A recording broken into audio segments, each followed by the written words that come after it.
దివ్య సాధనలు యూట్యూబ్ ఛానల్కు స్వాగతం. ఈ రోజున సాధకుల కోసం చిన్నమస్తాదేవి శత్రు నాశన మంత్ర సాధన గురించి చెప్పబోతున్నాను. ముందుగా మా యూట్యూబ్ ఛానల్ కొత్తగా చూస్తున్న వారైతే సబ్స్క్రైబ్ చేసుకోండి. అలాగే వీడియో నచ్చితే లైక్ చేయండి, షేర్ చేయండి.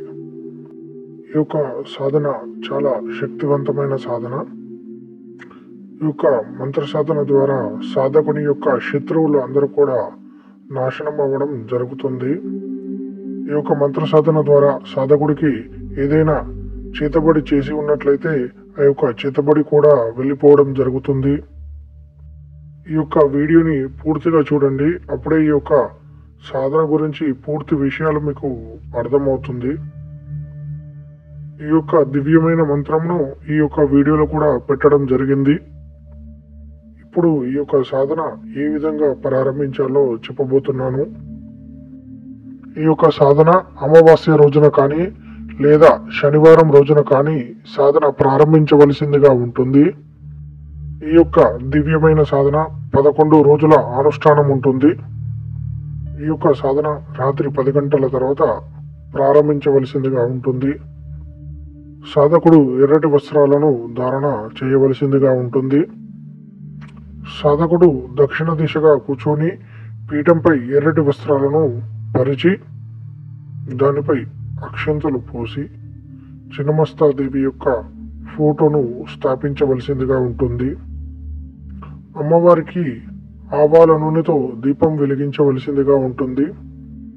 అమ్మవారికి డజన్ ఎర్రటి గాజులు సౌభాగ్య సామాను, అమ్మవారికి 12 ఎర్రటి గాజులు సౌభాగ్య సామాను, ఒక అత్తరు, ఒక చునరి అమ్మవారికి సమర్పించవలసిందిగా ఉంటుంది. అమ్మవారికి 5 రకాల మిఠాయిలను నైవేద్యముగా సమర్పించవలసిందిగా ఉంటుంది. సాధకులకి ఒక గమనిక, ఈ యొక్క సాధన సాత్వికముగా లేదా తామసికంగా సాధన చేయవచ్చు. ఎవరైనా తామసికంగా సాధన చేయాలనుకుంటే వారు మాకు సంప్రదించినట్లయితే వారికి పూర్తి విషయాలు అందించడం జరుగుతుంది. ఇక తర్వాత అమ్మవారికి 5 నిమ్మకాయలను బలిగా ఇవ్వాలి. అమ్మవారికి నిమ్మకాయలను బలిగా ఇచ్చిన తర్వాత సాధకుడు కుడి చేతుల్లో కొన్ని అక్షింతలు మరియు గంగాజలాన్ని తీసుకొని అమ్మవారికి సంకల్పం చెప్పుకోవాలి. ఈ యొక్క సంకల్పంలో సాధకుని యొక్క పూర్తి పేరు, తల్లి పేరు మరియు వారి గోత్రనామాలు చెప్పుకొని ఈ యొక్క సంకల్పాన్ని చెప్పుకోవాల్సిందిగా ఉంటుంది. ఉదాహరణకి ఆ యొక్క శత్రువు పేరు తెలిసినట్లయితే ఆ యొక్క శత్రువు పేరు అమ్మవారికి చెప్పుకొని ఆ యొక్క శత్రువు నా నుంచి దూరంగా వెళ్ళిపోవాలని అమ్మవారికి సంకల్పం చెప్పుకోవాలి. అలాగే లేదా నా యొక్క శత్రువులందరూ నా నుంచి దూరంగా వెళ్ళిపోవాలని సంకల్పం చెప్పుకోవాలి. ఆ తర్వాత సాధన ప్రారంభించవలసిందిగా ఉంటుంది. ముందుగా గణపతి మంత్రాన్ని ఒక మాలగా జపం చేయాలి. ఓం గం గణపతయే నమః అనే మంత్రాన్ని 108 సార్లు మంత్ర జపం చేయాలి. ఆ తర్వాత ఓం నమః శివాయ అనే మంత్రాన్ని 108 సార్లు మంత్ర జపం చేయాలి.